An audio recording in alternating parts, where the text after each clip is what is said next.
So we're not going to have a do now for here, for this one, but we're going to be using the trapezoid rule once again.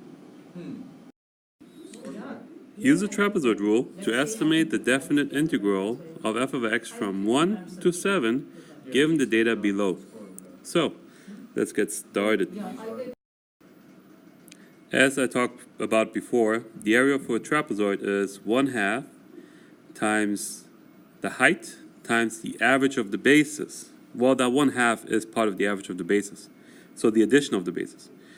The shortcut for using the trapezoid rule is by, instead of having these different trapezoids that you're going to end up adding together, you simply turn it into single equations, which means that you're going to have the first term, the last term, and every other f value, so every other f value will be in there twice. So 2 times, and then all of these y values.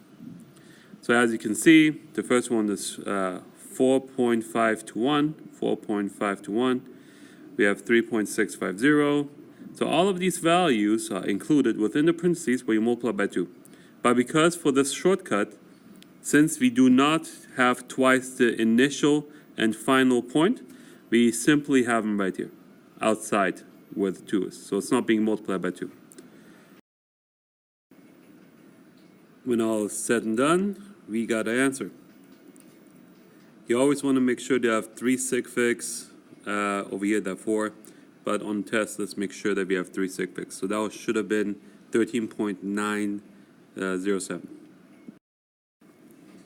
Here's the last problem of the notes.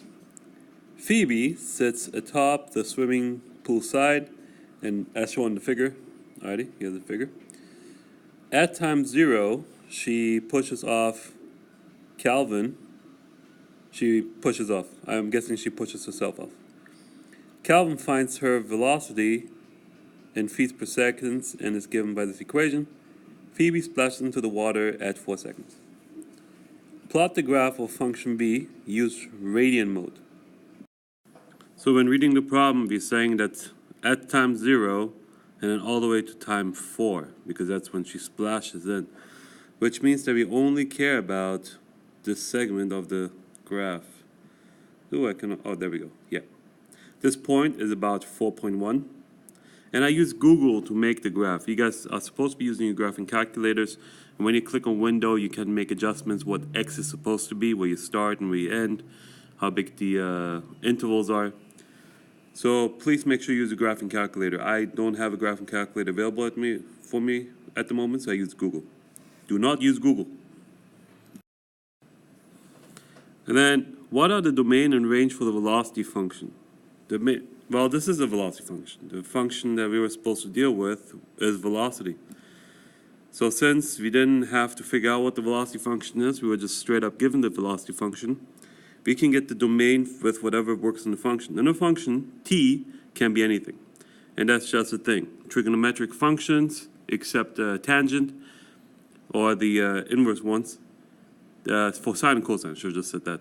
T can be anything. And in our problem, we said that it starts from 0 and it ends at 4. So we have the domain starting at 0 and ending at 4. And you do use the endpoints, which is why they're brackets.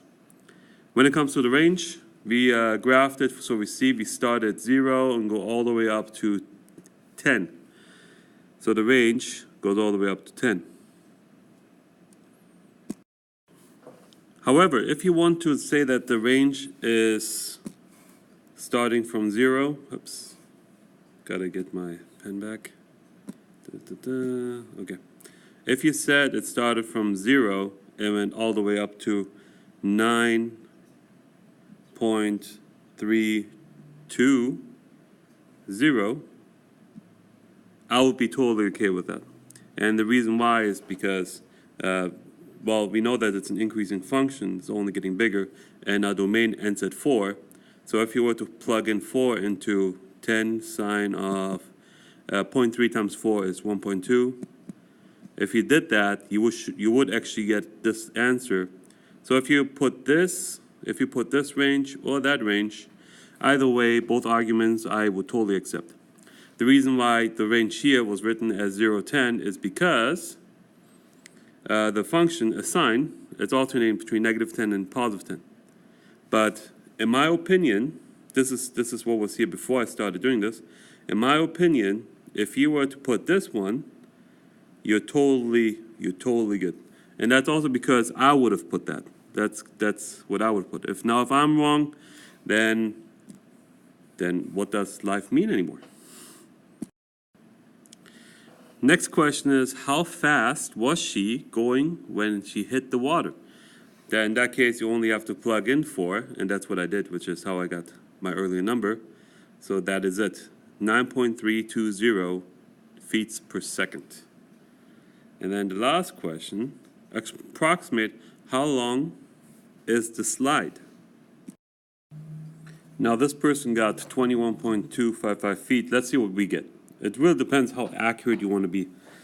I went ahead and wanted to do 4 trapezoids. So I let n equals 4.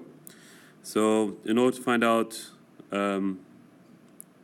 how wide your spaces are going to be, you're going to go 4 minus 0, because that's your domain, divided by how many do you want to do, 4, which means that each one's going to be 4 wide.